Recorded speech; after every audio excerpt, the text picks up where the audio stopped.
Hi అండి, welcome to our channel. Welcome to Vijaya multi blogs అండి. ఇది మార్నింగ్. ఈ ఈ శారీస్ అన్నిటికీ ఒక 3 శారీస్కి క్లాత్ అటాచ్ చేశాను. పన్నా తక్కువ ఉందని కస్టమరు క్లాత్ అటాచ్ చేయమని చెప్పారు. సో చేశాను. ఒకటి అయిపోయింది. నైట్ కొన్ని ఫాల్ అయితే స్టిచ్చింగ్ చేసి పక్కన పెట్టాను. చూసారు కదా, ఇది షాప్ రూమ్ నాది. ఎంత మెస్సీగా ఉన్నదో అసలు. ఈ టైలరింగ్, ఈ చదవడము ఇవన్నీ చాలా ఇబ్బందిగా ఉన్నది. కానీ తప్పదు ఇప్పుడు నేనున్న పరిస్థితుల్లో. సో ఇప్పుడు ఇవన్నీ ఫోల్డింగ్ చేసి పక్కన పెట్టేసి ఇంకొక 2 శారీస్కి క్లాత్ అయితే అటాచ్ చేస్తే సరిపోతుంది. సో నైట్ కూడా 11 వరకు అట్లా స్టిచ్చింగ్ చేసి పడుకున్నా నేను.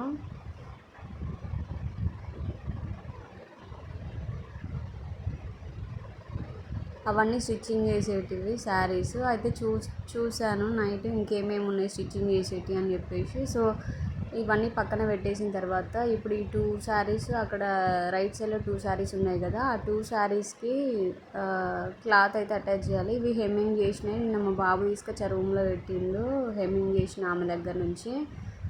చూశాను 4 బ్లౌజెస్ ఏమో ఇచ్చింది. ఇప్పుడు చూస్తున్నా.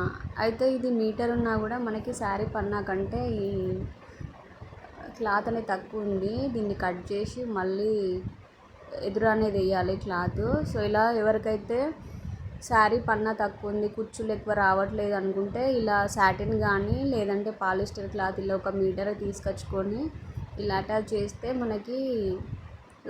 మనకి శారీ కుచ్చులు అనేది ఎక్కువ వస్తాయండి.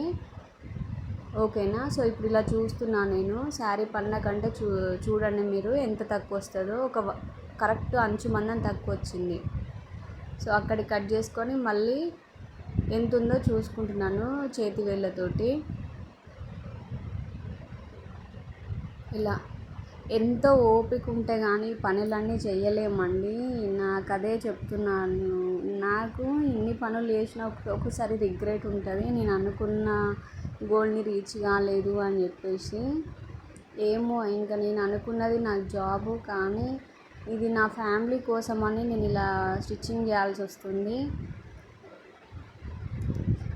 ఇలా ఫ్యామిలీని, స్టిచ్చింగ్ ఇవన్నీ అడ్జస్ట్ చేసుకొని కొంచెం స్ట్రెయిన్ అవుతున్నా బాగా, కానీ తప్పదు ఇంకా. ఓకే అండి, ఇదండి వీడియో నచ్చితే లైక్ చేయండి, షేర్ చేయండి, కామెంట్ చేయండి. మన ఛానల్ ఫస్ట్ టైం చూస్తే సబ్స్క్రైబ్ చేయండి. Thank you for watching.